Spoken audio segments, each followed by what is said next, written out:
አሰላሙ አለይኩም ወራህመቱላሂ ወበረካቱ። እህቶቼ ወንድሞቼ እንዴት ናችሁ? ሰላም ናችሁ? የዩቲዩብ ተከታዮቼ እንግዲህ ይሄንን ቪዲዮ ያያችሁ በሞላ ሰብስክራይብ፣ ፎሎ አድርጉኝ። እስቲ ዛሬ የምናገረው ተህይወቴ የገጠመ ነው። እኔ ዱባይ 2 ዓመት ሰርቻለሁ። ያው ዱባይ 2 ዓመት ስሰራ የፍቅር ማነው የትዳር ህይወቴ ነው ማማክራችሁ። ያው ትናንትና እንትን ብያለሁ። ፍቅር ከባድ ነው።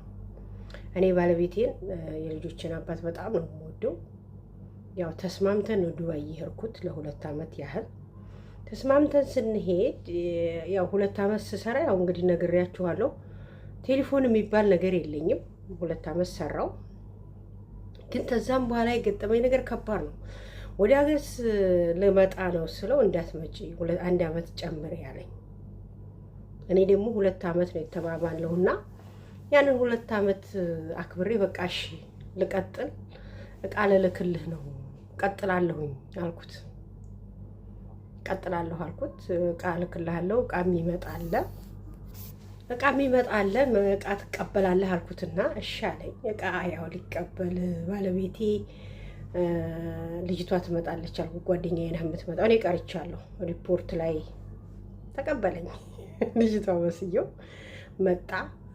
ሲመጣ ሌላ ሴት ሳትሆን ሶፊያ ናት። ራሷ ሶፊያ መጣች። ከሌሊቱ 6 ሰዓት ነበርና አንደኛ ምን እዛ ህልሜ ላይ እኔ በህልሜ ስላየሁኝ የተቀበለኝም እሱ ነው የላከኝም እሱ ነው። ተመካክረን ይሄ ነው እሱ ነው የላከኝ የተቀበለኝም እሱ ስለሆነ እዛ ውስጥ ብር ዝርዝሬ ነበረ። ብር ማለት ነው የዱባይን ብር 500 ይሁን 300 ድርሃም ነው የዘረዘርኩት አስታውሳለሁ። እና ያው ወደ ጉርድሾላ ሄድን። ጉርድሾላ ሰፈሩን በጣም አውቀዋለሁ። ተቦሌ እስከ ጉርድሾ ሰፈሮችን አውቃቸዋለሁ። የኖርኩባቸው ሰፈሮች ናቸው። ጉርድሾላ ሄድን። አልጋ ያዝን። አልጋ ሲይዝ 2 ነበር ያዝኩት። 2 አልጋ ይዣለሁ። ለምን በሉ 2 አልጋ ያዝኩበት ምክንያት እኔ እና እሱ ሳንመረመር አልጋ ላይ መውጣት የለም። የቆረኩት ሲያይ ደንግጧል። ሳየው እኔም ደንግጫለሁ። በጣም ነው ያለቀስኩት። መልኩ ሁላ ተበለሻሽቷል። በጣም ሰውነቱ በቃ እንደዛ ነበር፣ አረብ ነበር የሚመስለውና ሳየው በጣም ጭድምትምት ብሏል።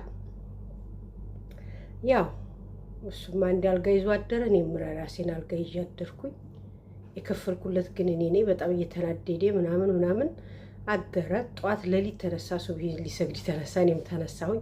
ልትሄድ ነው እንዴ አልኩት። አዎ። እንግዲህ ሰፈሩን አላውቅም እህቶች፣ ያለበት የሚኖርበት ሰፈር አላውቅም። አግብተሃል አላገባህም ማታ ተጣልተናል። ራት ስንበላ